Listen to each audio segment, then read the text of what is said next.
ఆంధ్రప్రదేశ్ రాష్ట్రంలో ప్రస్తుతం ఇప్పుడు పెన్షనర్లు కానీ అవ్వాతాతలు వితంతువులు ఎంతగా ఇబ్బంది పడుతున్నారంటే నిజంగా ఓవైపున రెండు తెలుగు రాష్ట్రాల్లో దేశవ్యాప్తంగా బగబగ మండుతున్న ఎండలు, బయటకు వెళ్ళలేని పరిస్థితి.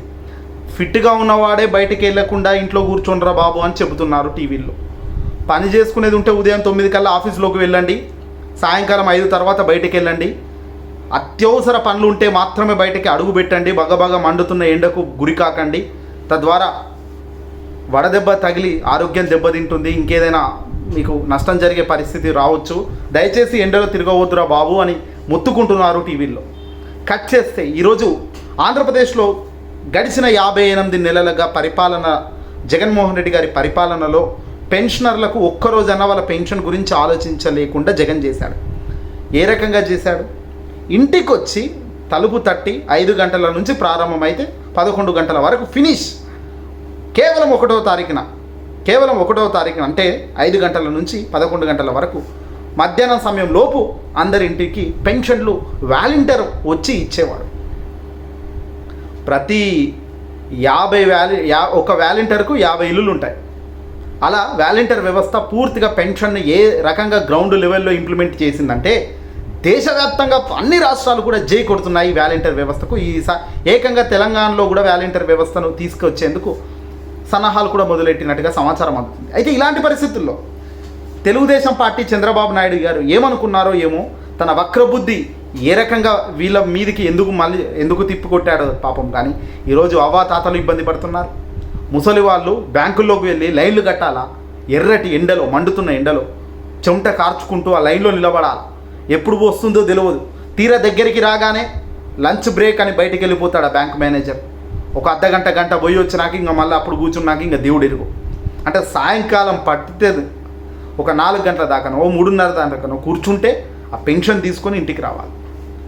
ఒక సెక్యూర్గా ప్రభుత్వం నడిపించిన పాలనను కాదని చంద్రబాబు గారు కావాలని కుట్రపూరితమైన రాజకీయంతో ఎక్కడ జగన్కు వీళ్ళంతా ఓట్లు వేస్తారో వీళ్ళను మిస్లీడ్ చేయాలి, వీళ్ళని మిస్గైడ్ చేయాలి అన్న ఆలోచనతో కట్ చేసేసాడు.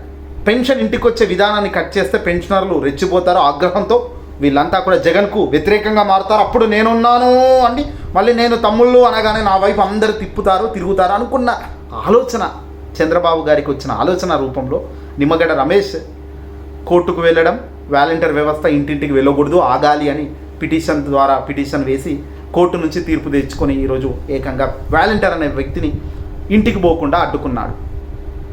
సరే, ఇంటికి వెళ్లకుండా ఈ వాలంటీర్ వ్యవస్థను అడ్డుకున్నాం, కానీ ఈ పేద ప్రజల మనసులో ఉన్న నాయకుడి ఫోటోను చేంజ్ చేసేస్తావా? తుడిచిపెట్టే రకంగా చేయలేకపోయావు కదా. జగన్మోహన్ రెడ్డి గారు మొదటి నుంచి ఇంటికి వచ్చి పెన్షన్ ఇస్తున్నాడు. చంద్రబాబు వల్ల ఈరోజు మేము ఇంటికి మా ఇల్లు దాటి పక్కకు బ్యాంకు దాకా పోయి నడుచుకుంటూ పోయి అక్కడ నిలబడాలి. ఆ బ్యాంకు లేదు నా ఇంటి వెనకాలో నీ ఇంటి వెనకాలో ఉండదు కదా. అది ఎక్కడో టౌన్లో ఉంటుంది, 10 కిలోమీటర్లో ఉంటుంది, కొందరికి 5 కిలోమీటర్లు ఉంటుంది, కొందరికి 20-25 కిలోమీటర్లు దాటితే కానీ బ్యాంకు ఉండని పరిస్థితి ఉంటుంది. మరి అక్కడికి వెళ్ళాలంటే ఈ అవ్వాతాత ఆటో ఉండాలి, కొడుకులను బదులాడాలి. వాడెక్కడో పని ఉన్నా అని వాడు బిజీలో ఉన్నాను వాడు పోజులు కొడుతుంటాడు. వాడికి సరేరా రాబో 500 రూపాయలు నీ పెట్రోల్కి ఇస్తానికి ఇంకోటి ఇస్తాను వాడిని బతులు ఆడుకుంటే వాడు వచ్చి తీసుకుపోయే పరిస్థితి. తీసుకుపోయినా వాడు ఎందుకు నిలబడాలి అక్కడ బ్యాంకులోకి వచ్చి వీళ్ళు లైన్లో వాళ్ళ లైన్. ఇది వ్యవస్థను పూర్తిగా భ్రష్టు పట్టించే చర్య చంద్రబాబు తీసుకున్న ఈ దరిద్రపు ఆలోచన అని చెప్పాలి. దీనివల్ల ప్లస్ అయింది జగన్కి, అయితే మైనస్ అయింది చంద్రబాబుకు. పైన దేవుడు ఉంటాడు కదా, మంచి చేస్తే ఏ రకంగానైనా మంచి జరుగుతుంది మనకు. కానీ మన ఆలోచనే చెడైనప్పుడు మనం ఏది చేసినా అది మనకే రివర్స్ తాకుతుంది. ఏది అనుకున్నా కూడా అది మనకే దెబ్బ కొడుతుంది. ఇప్పుడు చంద్రబాబు పరిస్థితుల్లో అదే అయింది. ఏ వాలంటీర్ వ్యవస్థను అయితే అక్కడ ఇంటికి పోకుండా కట్ చేస్తే ఆ ఓట్ షేర్ మొత్తం నాకు టర్న్ అవుతుంది అనుకున్న చంద్రబాబు 40 ఏళ్ళ మేధాశక్తి దెబ్బ కొట్టింది. తద్వారా ఈరోజు కుప్పకూలింది. ఈరోజు అవ్వాతాతలు నిర్మోహమాటంగా బయటకు వస్తున్నారు, తిడుతున్నారు, శాపనార్థాలు పెడుతున్నారు, మట్టి తీసి జల్లుతున్నారు. ఏం మనిషివిరా చంద్రబాబు నాయుడు నువ్వు అంటున్నారు. నీ వల్ల మేము ఈరోజు ఇంత అవస్థ పడుతున్నాం, ఎర్ర టెండలు అని తిడుతున్నారు, ఏడుస్తున్నారు అవ్వాతాతలు. ఒక్కొక్కరైతే నెల దాటినా కూడా పెన్షన్ తీసుకోలేని పరిస్థితి. రేపు తీసుకుంటాను, నాకు ఇంకా సెట్ కాలేదు, మా కొడుకు వస్తానన్నాడు, వాడు రావట్లేదు, వాడు పని చేసుకునేటోడు, వాడు పని చేసుకుని వాడు రావాలా అని ఇలా ఒక్కొక్కరు ఒక్కొక్క మాదిరిగా వాళ్ళ సమస్యలను ఘోరమంటూ పొద్దున్న లేస్తే వినిపించే కార్యక్రమం చేస్తున్నారు ఆంధ్ర రాష్ట్రంలో. వీళ్ళందరిని అడుగుతున్నాం, అవా నువ్వు ఏందవ్వా ఈ పరిస్థితి ఎందుకు వచ్చింది నీకు ఇవా ఈరోజు అంటే చంద్రబాబు నాయుడు వాళ్ళు వచ్చిందయ్యా, ఆ చంద్రబాబు నాయుడు మాకు పెన్షన్ ఇవ్వద్దు ఆపిచ్చాడట, ఎవరితోనో పిటిషన్ వేసి కోర్టులలో, తద్వారా ఈ వాలంటీర్ వ్యవస్థ ఇంటికి రావద్దట, ఈ వాలంటీర్లను పనిచేయించుకుంటుంది ప్రభుత్వం అన్నట్టుగా వాళ్ళు ఏదో చిత్రీకరించి మాకు పనిచేసేటోళ్ళని ఈరోజు ఇంటికి వచ్చే పెన్షన్ ఆపిచ్చాడు, తద్వారా మేము రోడ్డు మీదకి వచ్చాము. ఇప్పుడు మరి ఇట్లా రోడ్డు మీదకి వచ్చేవాడికి ఓటేస్తావా తల్లి అని జగన్మోహన్ రెడ్డి గారి ప్రభుత్వ పెద్దలు అడుగుతున్నారు, చీ కొడుతున్నారు ప్రజలు. చిచ్చి ఆయనకి ఎందుకు ఓటేస్తాం, మేము మళ్ళీ మీతోనే, మీరే మాకు దిక్కు. జగన్మోహన్ రెడ్డి గారు ఆప్యాయంగా ప్రేమతో అభిమానంతో తాను చాటుకున్న విధానంకే మేము మా ప్రేమను పంచుకునేందుకు మేము సిద్ధంగా ఉన్నాం తప్ప ఇలా చంద్రబాబు నాయుడు లాంటి రాజకీయ నాయకులతో మేము పోరాడం, వాళ్ళతో మేము చేతగట్టం, అసలు మేము అలా ఓటు కూడా వేసాము, అలా గుర్తు కూడా మాకు తెలియదు అని ముసలోళ్ళు కూడా ఈరోజు అందరూ అంటున్న పరిస్థితి. ఏదైనా పని చేస్తే 10 మందికి మంచి జరిగేటట్టు ఉండాలిరా బాబు. అయినా నీకు ప్రభుత్వం ఎందుకు? First of all Chandrababu Naidu గారు మొదటి నుంచి నేను వస్తే అభివృద్ధి, నేను వస్తే మీ బతుకులే మారుతాయి అంటున్నావు, ఉన్న బతుకునే ఆగం చేస్తున్నావు, ఇంకా బతుకులేం మారుస్తావు అంటున్నారు ఈరోజు అవ్వాతాతలు. పరిగెడుతున్న వ్యక్తి కాళ్ళలో కట్టబెట్టినట్టు కాదా చంద్రబాబు నాయుడు గారు అంటున్నారు ఈరోజు అవ్వాతాతలు. నీకు నిజంగా చిత్తశుద్ధి ఉంటే, నీకు నిజంగా మంచి చేయాలన్న ఆలోచన ఉంటే ఈ వాలంటీర్ వ్యవస్థను ముట్టుకోకుండా ఉండి ఇదే కంటిన్యూ చేసి ఉంటా, 10,000 ఇస్తున్నా 20,000 ఇస్తున్నా అని అదే డబ్బా మాటలు చెప్తా బహుశా నమ్మే పరిస్థితి ఉండేదేమో. కానీ నువ్వు అది చేయక వాలంటీర్ వ్యవస్థను అక్కడ ఇచ్చే వాలంటీర్ వ్యవస్థ ఆగినందుకు వాళ్ళు బగ్గుమంటున్నారు, వాలంటీర్ వ్యవస్థ రాజీనామా చేసి వాళ్ళు సిద్ధమవుతున్నారు, రాజీనామా చేసేసి మరీ పనిచేస్తున్నారు. ఎందుకంటే అఫీషియల్ కాబట్టి, అన్అఫీషియల్ అంటే రాజీనామా చేయాల్సిందే, రాజీనామా చేస్తున్నారు, నిర్మోహమాటంగా రాజీనామా చేస్తున్నారు, అవతాదాల దగ్గరికి పోతున్నారు. నేను ఉన్నాను తల్లి, ఒక్క నెల ఓపిక పట్టమ్మా, June 4 వచ్చిందా మళ్ళీ మనం బ్యాక్ అవుతాం, రెట్టింపు ఉత్సాహంతో రెట్టింపు ఆనందం చేద్దాం, మీ ఇంటికి వస్తాం ప్రతి నెల, ఇక మళ్ళీ 5 ఏళ్ళు మీ ఇంటికి డబ్బు పెరుగుతూనే ఉంటుంది, మీ ఇంటికి మంచిగా పెన్షన్ తెచ్చి మీ చేతిలో పెడతాం తల్లి అని వాళ్ళు మాట్లాడుతున్నారు. అంటే ఒక్క నెల ఆగండి, మీకు చుక్కలు చూపిస్తామంటున్నారు వైసీపీ నాయకులు. మరి చంద్రబాబు నాయుడు ఏమంటున్నాడు? వాలంటీర్ వ్యవస్థ వద్దు, నేను అధికారంలోకి వస్తే వాలంటీర్ వ్యవస్థకు 10,000 రూపాయలు నెలకి ఇస్తాను అంటావు. ఎందుకు ఇస్తావు?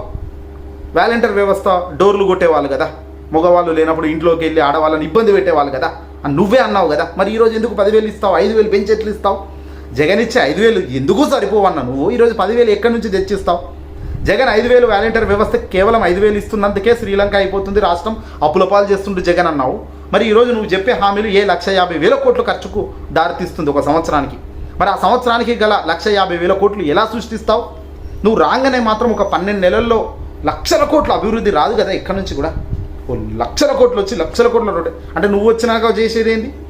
నువ్వు రావని నీకు తెలుసు, 100% తెలుసు, కానీ ఎలాగైనా రావాలన్న ఆలోచనతో ఏది పడితే అది చేయడం, తద్వారా కాస్త కూస్తో ఓట్లైనా పెరుగుతాయని ప్రజలు గమనిస్తున్నారు మిత్రులారా. ప్రతి ఒక్క అంశం మన అందరికన్నా ఎక్కువ విశ్లేషకుల కన్నా ఎక్కువగా, టీవీ పెద్ద శాటిలైట్ నెట్వర్క్లు నడిపించే వాళ్ళకన్నా ఎక్కువగా, సోషల్ మీడియాలో పనిచేసే వాళ్ళకంటే ఎక్కువగా ప్రజానికం సామాన్యులు గ్రహిస్తున్నారు what is happening around us అనేది. గ్రామ స్థాయిలో, ఇంటి స్థాయిలో, ఇంటి చుట్టుపక్కల జరిగే పరిణామాలు ఇలా ఉన్నాయి. మన ఇంటికి ఏం జరుగుతుంది, మనం రేపొద్దున పోయి ఓటేసేటప్పుడు ఎవరికి వేయాలి, ఎందుకు వేయాలి అన్నది ఒక్క పాయింట్ జగన్ అద్భుత విశ్లేషణ ఇస్తున్నాడు. ప్రతి అడుగులో తాను మొత్తుకుంటున్నాడు.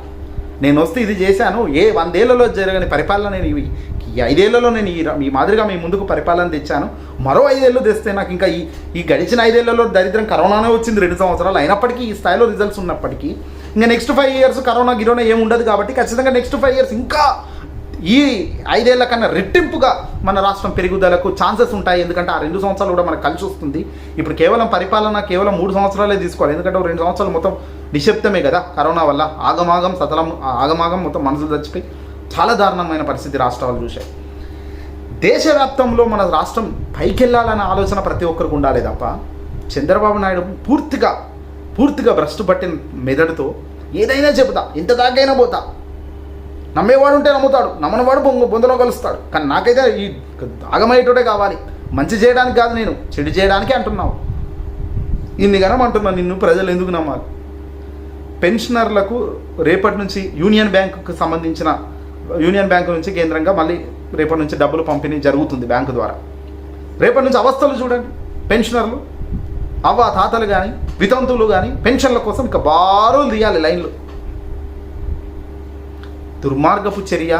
ఒక్క నెల ఓపిక పట్టండి, మరుసటి June 4 తర్వాత ఫలితాల అనంతరం మళ్ళీ అధికార పార్టీలోకి జగన్మోహన్ రెడ్డి గారు రావడం అయితేనేమి, ప్రమాణ స్వీకారం విశాఖపట్నంలో జరగడం అయితేనేమి, ఆ తర్వాత జరిగే పరిణామాలు కూడా మీరు అబ్జర్వ్ చేయండి.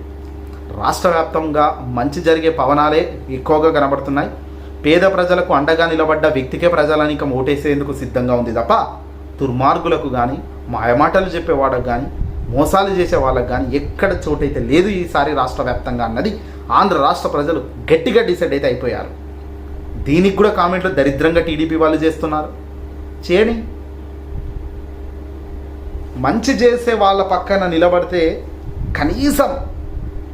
కనీసంలో కనీసం మనకు కూడా కొంచెం పుణ్యమనే దక్కుతుంది. కానీ ఏ మంచి చెయ్యని వాడి వెనకాల నిలబడ్డప్పుడు ఆ దరిద్రం కూడా నీకు అంటుకుంటుంది. తద్వారా నువ్వు కూడా ఆ దరిద్రంలో ఒక భాగమే అవుతావు. ఆలోచన చేసి అడుగులు వేయండి.